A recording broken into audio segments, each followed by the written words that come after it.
What is good, y'all? Welcome back to the channel, man. We are here, we are back, and we're going to be doing a updated NBA 2024 big board for the 2024 NBA draft.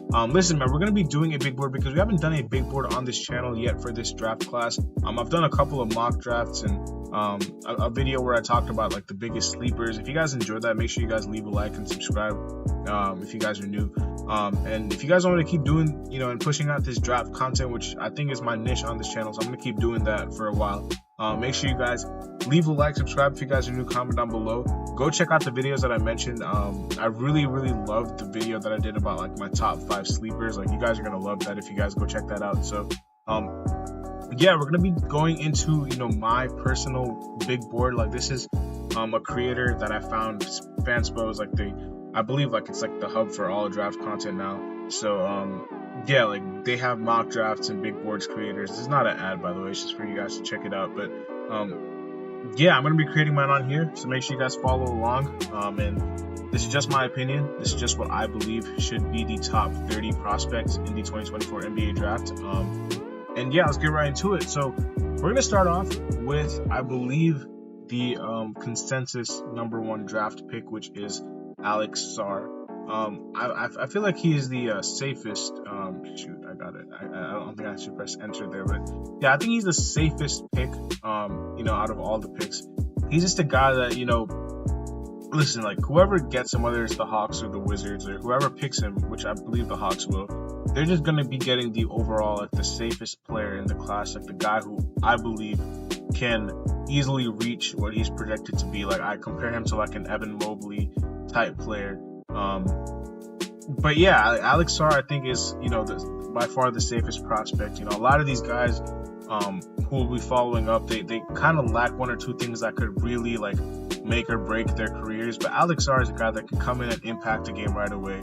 And yeah, he's my #1 prospect. Let's get right into the #2 prospect. This is really interesting, because I'm really kind of thinking between 3 players here, because my top 4 is pretty much solidified. And it's just the order. It's just the order of who I have, like 2 through 4, because my 1 is pretty much solidified with Alex Sarr. But at #2, I'm going to be going with a guy who I believe isn't really getting the draft hype. Obviously, he's an overseas player, so because of that, like, it's not really like too much hype around him, because he's not like the #1 consensus pick. But at the same time, he's not, he's not like bottom of the class or anything like that. He's a really good player. I do believe that he has like a really high potential. He can do a lot offensively, and I do think defensively he has some upside, and that is Nikola Topic out of Serbia. He's my #2 prospect in the 2024 NBA draft class. I love Nikola Topic's game. I really do think that he's a jump shot away from being a complete point guard. He has everything else in his arsenal. I do believe he can get to the rim really easily. He has a really quick first step. He's a bigger point guard. He can see the floor. I think he's the best passer in this draft class. He's an above average rebounder. And he's an excellent finisher at the rim. I just do believe that he's a jump shot away, and the pull-up jump shot did take some strides when he moved over from Mega to Red Star, but his overall efficiency dropped a little bit because he's playing in a tougher league then. But I still think he's going to have a really good career. I think whoever picks him, I think Washington should pick him at 2 if Sarr goes at 1. They're going to be setting themselves up really well for the future. So that is my #2. At #3, this might be a surprise, but it's for people who have been watching my content for a while now. This is not going to be a shock. Ron Holland is my #3 prospect in the 2024 NBA draft class. He is. I had him arguably at #2. I even contemplated for a moment putting him at #1, but I just really do think that Ron Holland has it all, man. I just think that with a guy like him, who is an incredible athlete. Defensively, he's an absolute beast at 6'7". He can cover multiple positions on the floor. And this guy's just a freak of nature. Coming at you in transition, he is an absolute stud.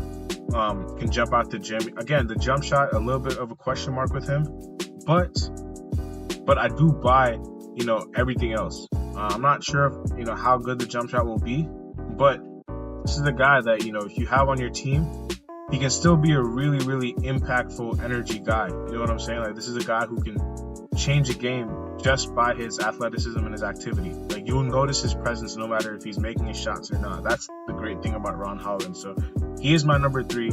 I don't think he's going to go top 3. I don't think he's even going to go top 5, but I believe he's undoubtedly a top 5 prospect, and to me, he's a top 3 prospect. So he's at my number 3. At number 4, we're going to be having my favorite prospect in the whole class, and that is going to be Stephon Castle. This guy, I'm just running out of good things to say about him, man. He's just really, really good. There was a report coming out about him wanting to be exclusively a point guard and not trying to work out for teams that already have a point guard. So some people took it the wrong way. I didn't think he was, I didn't think it was like a big deal. I really thought that Stephon Castle was just doing what was best for him. Stephon Castle is a guy who is not an off-the-ball player by any means to me. He's a good cutter, but apart from that, you're not going to have Stephon Castle spotting up.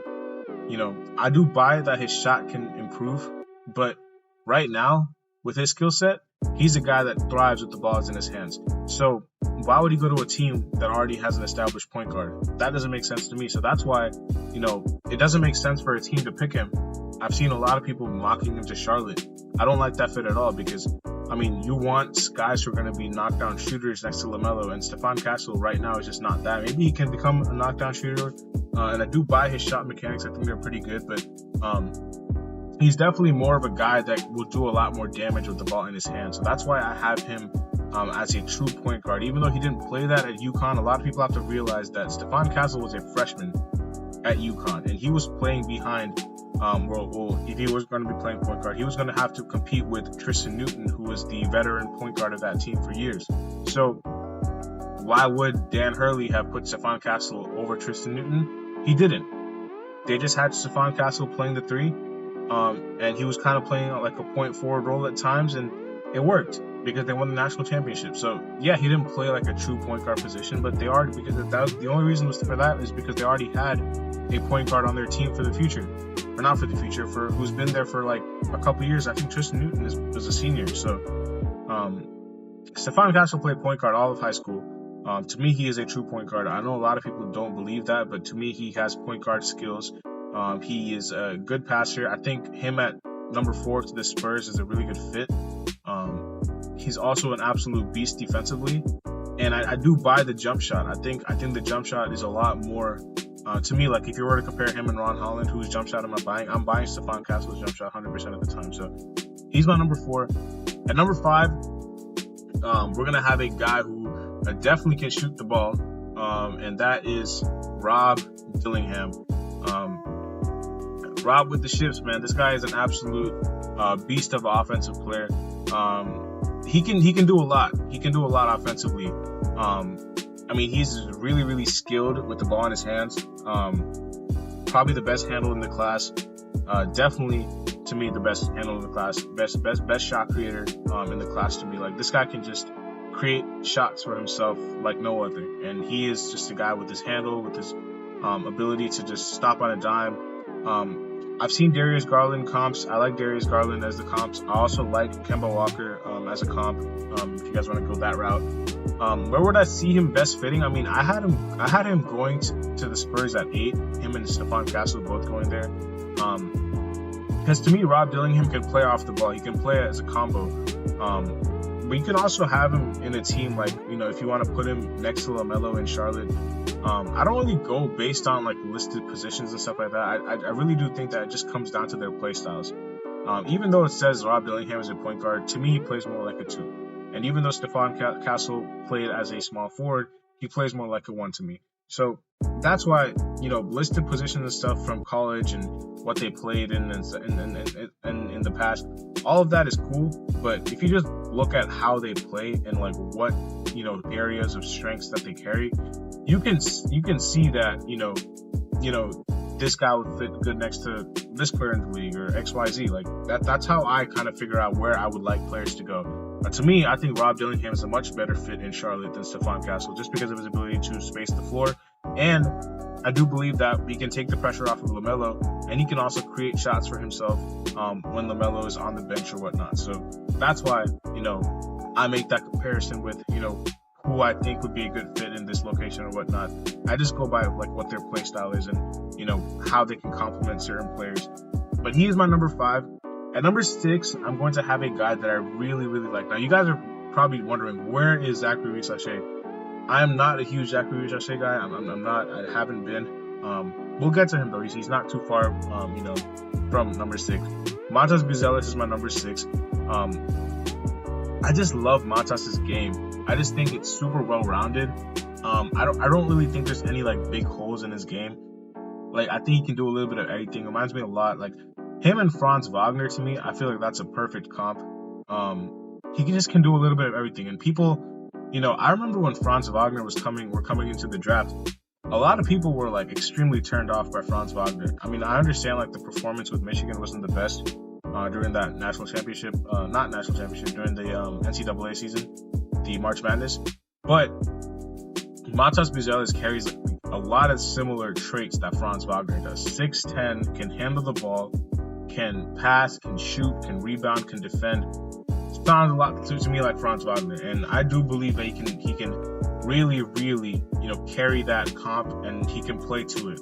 I'm not a huge fan of like just one-to-one comps, but I think it's a good idea to see like which player reminds you of who in the NBA, and he certainly reminds me of Franz Wagner in the league. I really, really like his game. He's my number 6. And then at number 7, we're going to have Zachary Risacher. Yeah, man, I mean, the drop with him really has to do with the fact that I just don't really want... I mean, to me, he's just a 3-and-D player, which is fine, which is really coveted in the league. But with a top 3 pick, I just don't believe in taking a guy who's going to be exclusively 3-and-D. I haven't really seen enough of him putting the ball on the floor. I know recently he had games where he was like stepping back and stuff like that, but I just don't buy it. You know, throughout the season, he hasn't really put the ball on the floor to me, you know, too much. He hasn't really handled the ball a lot.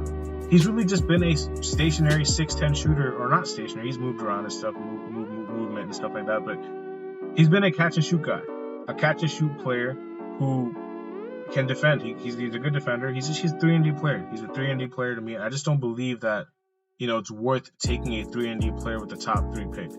I could understand top 5, but again, Risacher, I think is going to be a solid player. I just think he has to go to the right situation. I don't want to see him in Washington. I know a lot of people are talking about him in Washington. I just don't want to see him in Washington because Washington does not have a point guard. I know Tyus Jones is there, but he is going to be out the door pretty soon because he's, I believe, a free agent next season. So they're going to have to probably trade him at the deadline because I don't think they're going to be able to bring him back. But yeah, they don't really have guys to get him the ball. Like Jordan Poole would like to do his thing. He's like more of a combo. If they were to draft Topic, I feel like that's a much better fit because I do believe they're missing that true PG. Or if they drafted a center, like Klingon or something like that, like traded down and got him. But yeah, Risacher, I just don't really believe in taking a guy who's going to be a 3-and-D player in the league as a top 3 pick. I think you can find, you know, those guys. I'm not no disrespect to Risacher, but I think you can find 3-and-D players a lot easily than finding an Alex Sarr, Nikola Topic, Stefan Castle, Ron Holland type player. That's just my opinion. That's why he's number 7 to me. It's not a crazy drop. I know people have him outside the top 10. I've seen some people do that. I'm not going to go that far. I think he's still a good prospect, but he's just not worth the top 3 pick to me, or top 5 in my case. So he's my number 7. And at number 8, we're going to have, we're actually going to go with a guy named Cody Williams from Colorado, brother of J-Dub. I'm sorry if you probably can't even see this. Yeah, here you go. This is probably better. Cody Williams is my number 8. Huge fan of his game. I really like his game. Again, can do a little bit of everything. I think he's a lot more of a project, though, than a lot of these other prospects that we're going to be talking about. He needs to go to a team like Portland, who just doesn't have any expectations, or like a Detroit, like somebody like that who just is developing and is not expected to make the playoffs or even compete for a playoff spot in the next few seasons. That's a team that I'm expecting him to go to. Like, I don't want to see a team like, I don't know, who's in the lottery. I don't want to see a team like San Antonio take him, because San Antonio has aspirations to be in the playoffs. Like, with the whole Wemby situation, like, they want to accelerate as soon as possible. I don't want to see him go to San Antonio. I really don't, because they're going to demand something from him in his rookie season, which I don't think he's ready for yet. I don't think Charlotte would be bad. Charlotte wouldn't be terrible. I don't think Charlotte would be bad. I don't think Detroit would be bad. I don't think Portland would be bad. I don't like him in Memphis. Again, Memphis is a team that wants to compete. So it's going to be interesting. It's going to be interesting to see where he goes. I just think a team that is going to be taking their time with their rebuild is the team that has to take him, because he's a lot more of a raw prospect than a lot of these other guys. But he is my number 8. At number 9, we have a guy named Reed Sheppard from Kentucky. A really, really, really good off-the-ball shooter. His shooting percentages were absolutely insane, like off the charts type of insane. He was going crazy. And he's also a good defender as well. I think he has excellent hands defensively. And I think a lot of the times his hands really bailed him out a lot of the time because his positioning wasn't the best at times. But he has hands that are second to none. So Reed Sheppard to me is a guy who's just going to be a very good complementary piece to a team that wants to compete. And I'm not sure who that is. I'm not sure if Houston takes him top 3. I wouldn't. If I was Houston, I would not waste a top 3 pick on Reed Sheppard. No disrespect to Reed Sheppard, but I don't think he's anywhere near top 3 height to me. But anybody who takes Reed Sheppard, this is kind of the opposite of Cody Williams. Like, this is a team that wants to compete right now. Like, you're getting like an Austin Reeves, Derek White type player in Reed Sheppard. And I think any contending team could really use that type of player. So he is my number 9. At number 10, we're going to be going with, where's my guy out of Baylor? Ja'Kobe Walter. Again, Ja'Kobe Walter is a really good player, man. He's a really, really good player. I don't think he's really getting talked about because there's a lot more guys that are marketable right now. But Ja'Kobe Walter is a guy who can really score the ball, man. He's an excellent scorer. This is an archetype that you have to kind of be careful with, though, because you don't know if you're going to be getting a Jordan Clarkson, or you don't know if you're going to be getting a Bradley Beal. You don't know if you're going to be getting a Zach LaVine. Like, that scoring archetype who, like, just is a 3-level scorer and is just an absolute bucket. You got to be kind of careful with these type of players because you have to do your due diligence. I think Ja'Kobe Walter is going to be really good. He reminds me a lot of his. I don't know if he played with Keontae George. I don't think he did. I think he was a freshman this year. So, I don't think he played with Keontae George, but he reminds me a lot of Keontae George because they both went to Baylor, stuff like that too. That's pretty cool. But you gotta kind of be careful. Are you going to be getting a Malik Monk or Jordan Clarkson, or are you going to be getting a Zach LaVine, Bradley Beal?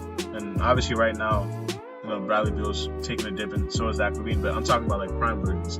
So, yeah, we'll have to see what happens with Ja'Kobe. But I think any team can just use like a scoring punch off the bench. They can just take a guy like that, and he'll be ready right away. At number 11, we're going to be going with Donovan Clingan. I feel like I've had him fall enough. I'm kind of considering putting him a little higher as well, but I just don't like him over any of these other guys. I think he's a good player. I think he can protect the rim. I've seen him trying to space the floor and when workouts and stuff. I don't really buy into workouts like that. Like, his workouts are like, who cares? Like, I've seen JaVale McGee knock down threes in workouts. But his real value will come from rim protection and being a lob threat. And I just love him in Memphis. I think Memphis is the absolute best fit for Donovan Clingan. The Walker Kessler comp is what I, run with too. I've seen a lot of people do that as well. But yeah, I think him and Memphis would be a match made in heaven. He's my number 11. At number 12, we have another French prospect. I spelled his name wrong. Tidjane Salaün. I'm gonna say Saloon. I've seen people say Salon. Whatever his name is, no disrespect. He's a really good prospect. If somebody is French and knows how to pronounce his last name, because I've been pronouncing it probably wrong for a year now. I've been saying Saloon because I've seen people say Saloon, like commentators and stuff like that. But I've also seen people say Salon. So if you guys have any insight about how to pronounce his last name, you guys let me know. I'm pretty sure his first name is Tidjane, so we're gonna probably just call him Tidjane. But again, there's another guy who can, space the floor. He's very similar to Reece Shea, but I do think he has a lot better of a ball handle. Probably not the best shooter as compared to Reece Shea, but he's a really good defender. He can really handle the ball, but he's a lot more raw as a prospect. He's not as ready because of his shooting ability is not like the most advanced right now.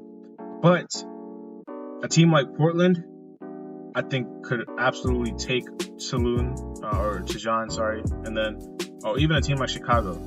I like both those teams for Tajon. At number 12, or that was probably my number 12. This is number 13, right? So yeah, number 13, Dalton Knecht. The best fit for me for Dalton Knecht is the OKC Thunder. I've been saying that. I'm gonna keep saying that. This dude, Dalton Knecht, is a flat-out shooter, scorer. I mean, to me, he's more of a shooter in the NBA. I know in college he was putting the ball on the floor a little bit too, but I just don't see him doing that in the NBA. I mean, you've seen a lot of these guys, a lot of prospects in college putting the ball on the floor, but in the NBA, like, they kind of get relegated to be just a shooter because there's so many other guys on the court. Knecht will be a guy like that to me. I think he's going to be like a Max Strus, Dante DiVincenzo. I don't know, someone like that. That's who kind of I compare him to. OKC, I think, will be a really good fit. You replace Josh Giddey with Knecht. He's a lot more of a shooting threat, so teams are not going to be playing off of him. And yeah, that is my number 13. And I'm number 14, one of my absolute favorites in the entire draft class, Devin Carter from Providence. He's at number 14 on my board. I hope he falls to number 15, because if my Miami Heat get Devin Carter, I'll be over the moon. He's a junior out of Providence, and this guy is just all over the place when he plays. I mean, like, Josh Hart, Bruce Brown, like TJ McConnell, like these like gritty guys who will just make their presence felt, rebound the ball like crazy. And I do believe Devin Carter can handle the ball. I think he can shoot. I think he can finish at the rim. He doesn't have many weaknesses to me. That's the point. And a team like Miami, oh my God, if we get Devin Carter, I'll be doing jumping jacks. Like, I'll be going crazy. I hope we get Devin Carter, because he is the guy that I want for the Heat to take. Super, super, super high on Devin Carter. Like, so high on Devin Carter. And I'm also really high on this guy, who is my number 15 prospect, which is Tristan da Silva. Man, I wanted to put Tristan da Silva higher. I really wanted to put Tristan da Silva higher. Like, I was trying to find like a spot to put Tristan da Silva higher. This guy, to me, I was seeing on social media, they were talking about Cam Johnson as a comp. I think he's a much better ball handler than Cam Johnson was out of UNC. I also think he's a much better defender and a much better passer. This guy, to me, he also plays a little bit like a Kyle Anderson with a better shot. Obviously, Kyle Anderson, his shot is kind of funky, but if you're looking at what Kyle Anderson is doing in the series or in the previous series against Denver, his playmaking has been really good. His defense has been really good. I see that with Tristan da Silva. He plays at his own pace. He's not like the fastest player, but he can definitely shoot the ball. I think Tristan da Silva is a much better shooter than Kyle Anderson. So I like that comp. I would say like Kyle Anderson with the jump shot is a good comp for Tristan da Silva. And yeah, I think any team who's getting him, they're just getting an NBA ready player. I love him in Sacramento. 13 Sacramento, really good fit to me. Yeah, I mean, like, I just don't have, like, many words to describe Tristan da Silva besides the fact that he's just a very, very cerebral, high IQ, NBA ready hooper. That is what he is. He is my number 15. And at number 16, we're going to be going with Mr. TikTok himself, Jared McCain. I don't really care about the TikTok or painting nail. That's whatever. But as a basketball player, the best shooter in the draft, 100%. To me, he's the best shooter in the draft. Any team who needs shooting, Philadelphia, anybody like Orlando, Milwaukee, Miami, like any team who needs shooting, this is your guy. I also do think that Jared McCain can put the ball on the floor a little bit as well. He's very similar to me, like when the Heat drafted Hero. Hero was kind of just as a shooter in Kentucky, but I think Jared McCain can put the ball on the floor a lot more than what people think he can, because he was playing on a team that had Tyrese Proctor and Jeremy Roach as their point guards. So he was playing off the ball. But when you see what Jared McCain did in high school, when you watch him play, definitely a guy who can put the ball on the floor. He can't really guard much. That's the only kind of concern with him. But his shooting is really good, and I do believe his ball handling is underrated. So he is number 16 on my list. At number 17, we're going to speed through these last 13. Tyler Smith from the G League Ignite. Really, really good shooter. It has him listed as a small forward. To me, he's a stretch 4. I really like his game because he's also a good athlete. He can finish at the rim really well. 6'10" with an absolute ratchet. Shout out to Chandler Parsons. I'm going to be going with a comp of PJ Washington. He's left-handed, so probably a left-handed version of PJ Washington. But you see PJ Washington, what he's doing in the playoffs right now. Tyler Smith, I think, can do that at one point. So he's my number 17. At number 18, another guy from Baylor. We had Jacoby Walker. We're going to be having Yves Missi at number 18. This dude is just an animal, man. He's just a beast on the boards. He's a really good rebounder. He's really good rim protector. He's a good lob threat. He's just that prototypical Robert Williams, Jalen Duren, Mark Williams, like that archetype. That's what you're getting from Yves Missi. He cannot shoot the ball. He's absolutely atrocious from the free throw line. But maybe a team can work on that. Like I really like him in Toronto, for example. Toronto, I think, really needs a center for the future, and they tried out Christian Koloko. That didn't really work out too well. I'm gonna have Yves Missi at number 18. We're gonna go to number 19 here. Let's get through this. Another Tyler. We just had Tyler Smith. We're gonna be having Tyler Kolek, who I think is getting so super slept on. I think the only reason he's kind of dropping in big boards, the only reason I can see him dropping is because of his age. Because everything else to me is like, why else would you not have him in the first round? And I have him top 20 because I think he's an absolute stud. You see TJ McConnell, what he did in the playoffs with the Pacers. Again, I think Tyler Kolek can do similar things, man. He's an extremely great competitor, leader, winner, can shoot the ball, can finish at the rim, can blow past defenders. It's feisty, he's gritty. He's just that guy, like, who you need on it. Every championship needs a team needs Tyler Kolek. My favorite fit for him is probably Phoenix at 22, I believe. I think they have 22, right? Yeah, they need a point guard desperately. I would love him in Phoenix or any other team that needs a point guard. But definitely a first rounder to me. I cannot understand people who don't have him in the first round. Sticking with my favorites.